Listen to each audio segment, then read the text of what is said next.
Good morning, students. Today we will read chapter 2, Uncle Ken at the Wicket. Uncle Ken likes to play pranks. Pranks होते हैं जैसे मजाक करना, किसी को मजाक करना उनको अच्छा लगता है. Let's read the amusing story. उनकी ये अच्छी सी बहुत मजाक की स्टोरी है, ये पढ़ते हैं. They take place against the backdrop of cricket match. ये क्रिकेट मैच के बारे में है. Uncle Ken announced that he was going to Lucknow to stay with Aunt Emily. She has 3 children and a school to look after, said Granny. Don't stay too long. Uncle can कहते हैं कि मैं लखनऊ जा रहा हूँ अपनी aunt Emily के साथ रहने के लिए. बट उनकी ग्रैनी क्या कहती हैं कि उनके पास 3 चिल्ड्रंस हैं, उनके 3 बच्चे हैं, उनके पास स्कूल है देखभाल करने के लिए, वहाँ पर ज़्यादा देर मत रुकना. डोंट स्टे टू लॉन्ग, ज़्यादा मत रुकना. Okay. She doesn't mind how long I stay. वो नहीं माइंड करेंगी कि इतना मैं रुकूँ. कौन? आंटी नहीं माइंड करेंगी कि मैं कितना भी रुकूँ. Said Uncle Ken grumpily and off he went. और इतना कहकर वो ग्रम्पली मतलब गुस्से में वो थोड़ा सा ऐसा बोलते हैं और चले जाते हैं. His visit to Lucknow was so interesting that he was not likely to forget it.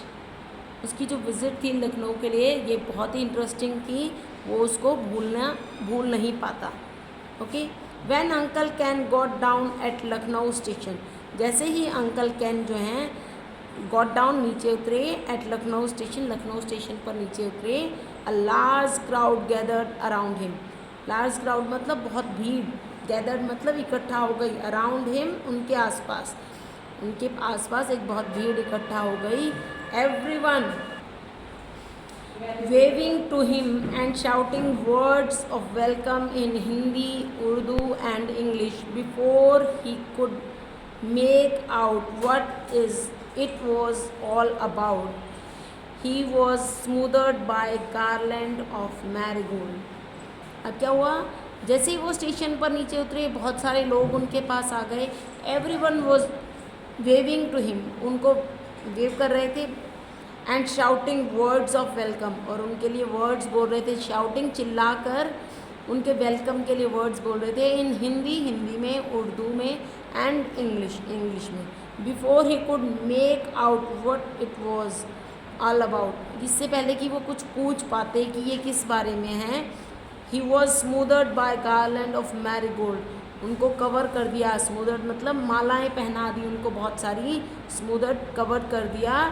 Bye garland मालाएं पहना के, ऑफ मैरीगोल्ड फ्लावर्स की मालाएं पहना के उनका पूरा कवर कर दिया. A young man came forward and announced. एक यंग आदमी आगे आया और उसने क्या अनाउंस किया? The Gomti cricket association welcome you to the historical city of Lucknow. क्या कहते हैं कि सर, गोमती क्रिकेट एसोसिएशन आपका स्वागत करती है इस ऐतिहासिक स्थान लखनऊ में. And quickly led uncle Ken out of the station. और जल्दी से वो क्या करते हैं? अंकल कैन को स्टेशन से बाहर ले जाते हैं. टू अ कार में that was waiting outside for them, जो उनके लिए बाहर इंतज़ार कर रही थी. It was only when the car drove into the sports stadium. ये क्या है?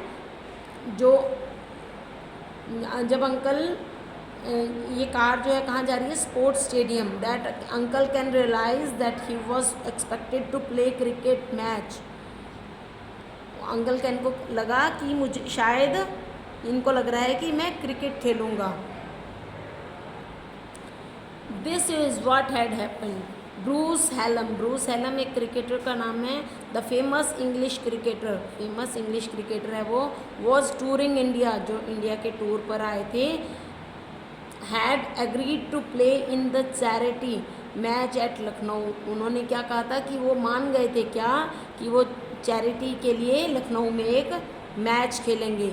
बट द प्रीवियस इवनिंग, पिछली शाम, प्रीवियस मतलब last evening, in Delhi Mr Hallam developed an upset stomach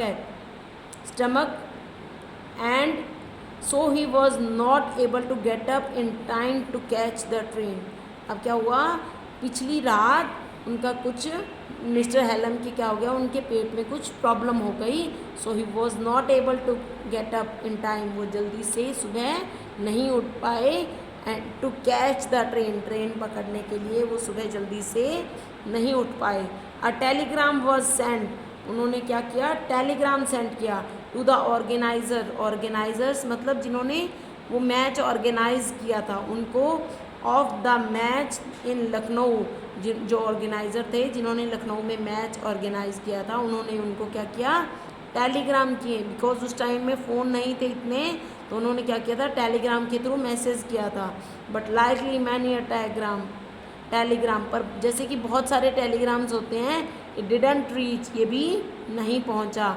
बहुत सारे और भी टेलीग्राम्स जैसे नहीं पहुंचते थे, ये भी नहीं पहुंचा।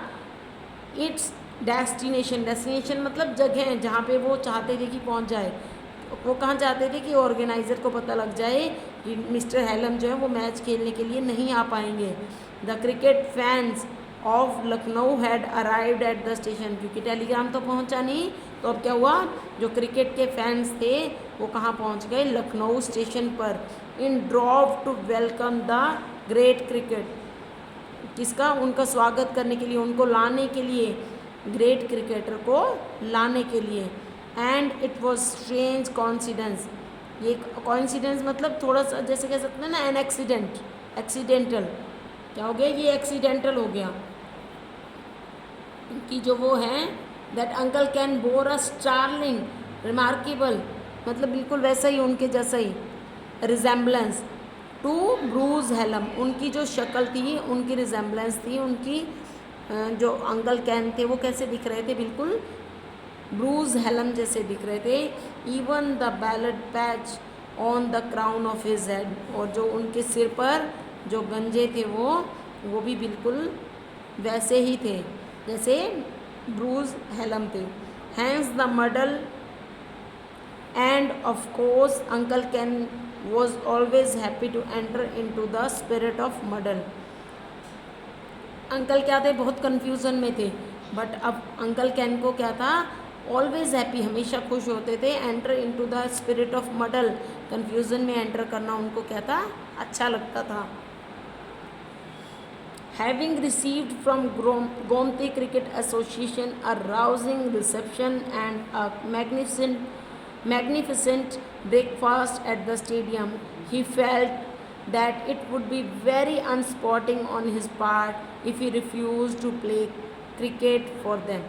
अब क्या हुआ, उसने इतना अच्छा से उन्होंने उसका वेलकम किया, इतना ग्रेट एक्साइटमेंट के साथ उन्होंने उनका रिसेप्शन किया, उनको वेलकम किया, एंड अ मैग्निफिसेंट ब्रेकफास्ट, बहुत अच्छा उनको ब्रेकफास्ट दिया। And he felt it would be very unsporting मतलब नॉट फेयर, उनको लगा ये फेयर नहीं है, और अगर मैं उनको अब मना कर दूँ, रिफ्यूज़ मतलब मना कर दूँ, to play cricket for them, उनके लिए क्रिकेट खेलने से, कि वो उनको लगा कि मैं अब उनको मना नहीं कर सकता। If I can hit a tennis ball, he mused मतलब उन्होंने सोचा, उन्होंने सोचा कि अगर मैं टेनिस बॉल को हिट कर सकता हूँ, I ought to be able to hit a cricket ball, मैं एक क्रिकेट की बॉल को भी क्या कर सकता हूँ, हिट कर सकता हूँ। And luckily there was a blazer and a pair of white flannel in his suitcase, उनके पास क्या था, एक ब्लेज़र था और एक ट्राउज़र जो वाइट कलर का था उनकी सूटकेस में था। And the Gomti cricket team won the toss and decided to bat. अब क्या हुआ, गोमती जो क्रिकेट टीम थी उन्होंने क्या डिसाइड किया, टॉस पहले हुआ, टॉस में क्या हुआ, उन्होंने टॉस जीता और उन्होंने क्या डिसाइड किया, बैटिंग करने का पहले डिसाइड किया। Uncle Ken was expected to go at number 3, uncle Ken को लग रहा था कि वो कब जाएंगे खेलने के लिए, नंबर 3 पर खेलने के लिए जाएंगे। ब्रूस हेलम नॉर्मल पोजीशन, क्योंकि नॉर्मल जो ब्रूस हेलम था वो भी कहाँ जाता था, नंबर 3 पे ही खेलने के लिए जाता था।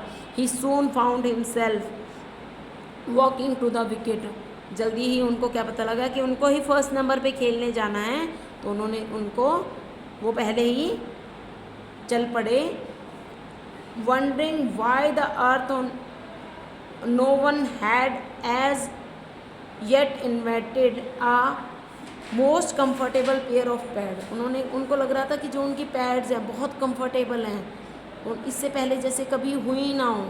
द फर्स्ट बॉल ही रिसीव, जैसे ही उनको फर्स्ट बॉल आई रिसीव हुई, वॉज शॉर्ट पिच्ड, ये बॉल कैसी थी, शॉर्ट पिच थी, and he was able to deal with it in tennis fashion, और वो उस बॉल को टेनिस फैशन के तरीके से डील करने में कामयाब हो गए। Sending it to the mid wicket boundary, और उन्होंने उसको कहाँ पहुँचा दिया, मिड विकेट बाउंड्री के पास पहुँचा दिया। द क्राउड चीयर्ड मतलब खुश होना, वो जो क्राउड है वो खुश हो गया। The next ball hit uncle can on the pad, अगली बॉल कहाँ लगी, उनकी पैड पर लगी, जो उन्होंने नीज पर पैड बांधे होते हैं उन पर लगी। He was right in the front of the wicket and should have been given out, अब वो कहाँ खड़े थे, बिल्कुल विकेट के आगे खड़े थे, उनको लग रहा था कि उनको आउट दे दिया जाएगा। लेग बिफोर विकेट, क्या बोलते हैं उसको, जो ऐसे आउट होने को बोलते हैं leg before wicket. But umpire hesitated to raise his finger, hesitated मतलब हिचकिचाना, एम्पायर हिचकिचाए, टू रेज हिज फिंगर अपनी उंगली उठाने में, उन्होंने क्या हुआ मतलब उन्होंने आउट नहीं दिया। After all 100 of people had paid good money to see Bruce Hallam, अब उनको क्या कह रहे हैं, मतलब कितने लोगों ने, हज़ारों लोगों ने बहुत सारे पैसे दिए हैं ब्रूस हेलम को खेलते हुए देखने के लिए। And it would have been a shame to disappoint them, और ये क्या होगा, ये बहुत शेम की बात होगी, कि शर्म की बात है अगर उनको डिसअपॉइंट करना, उनको निराश करना। Okay, you have to read this carefully, you have to read it 2 to 3 times. Next we will do tomorrow. Okay, thank you, have a nice day.